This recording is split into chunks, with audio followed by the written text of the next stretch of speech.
اعوذ باللہ من الشیطان الرجیم بسم اللہ الرحمن الرحیم۔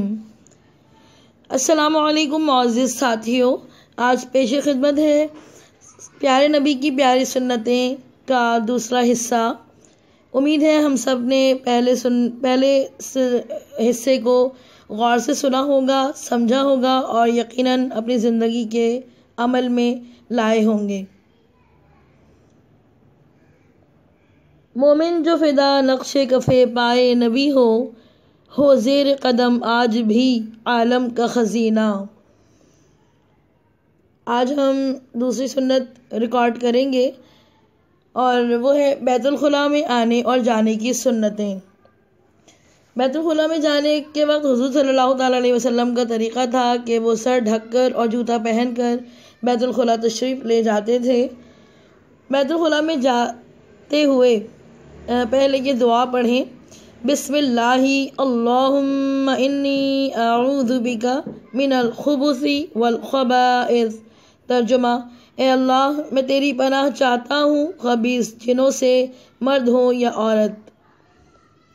بیت الخلاء میں جاتے ہوئے دایاں پاؤں پہلے رکھیں اور باہر نکلتے ہوئے بایاں پاؤں پہلے باہر نکالیں اور واپس آ کر یہ دعا پڑھیں: غفرانک الحمد للہ الذی اذھب عنی الاذی وعافانی۔ ترجمہ: اے اللہ، میں تجھ سے مغفرت کا سوال کرتا ہوں، سب تعریفیں تیرے ہی لیے ہیں جس نے مجھ سے ایذا دینے والی چیز دور کی اور مجھے عافیت عطا فرمائی۔ ملا علی قاری رحم اللہ تعالی علیہ نے اپنی مرقات میں لکھا ہے کہ حدیث میں ہے کہ اس دعا کی برکت سے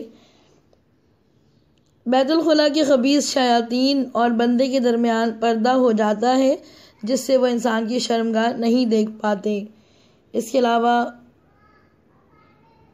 اگلی سنت ہے کہ بیت الخلاء میں جانے سے پہلے انگوٹھی یا کسی چیز پر قرآن مجید کی آیت یا حضور اکرم صلی اللہ تعالیٰ علیہ وسلم کا مبارک نام لکھا ہو اور وہ دکھائی دیتا ہو تو اس کو اتار کر باہر ہی چھوڑ دیں۔ فراغت کے بعد پھر باہر آ کر پہن لیں۔ رفع حاجت کے وقت قبلہ کی طرف چہرہ نہ کریں اور نہ اس کی طرف پیٹھ کریں۔ رفع حاجت کے وقت بلا ضرورت شدیدہ کلام نہ کریں اور اسی طرح اللہ تعالیٰ کا ذکر بھی نہ کریں۔ گندگی اور ناپاکی کی چھینٹوں سے بچنے کی بہت زیادہ کوشش کریں، کیونکہ اکثر عذاب قبر انہی چھینٹوں کے نہ بچنے سے ہوتا ہے۔ فراغت کے وقت یا استنجا کرتے ہوئے عضو خاص کو دایاں ہاتھ نہ لگائیں بلکہ بایاں ہاتھ لگائیں۔ استنجا بائیں ہاتھ سے کریں۔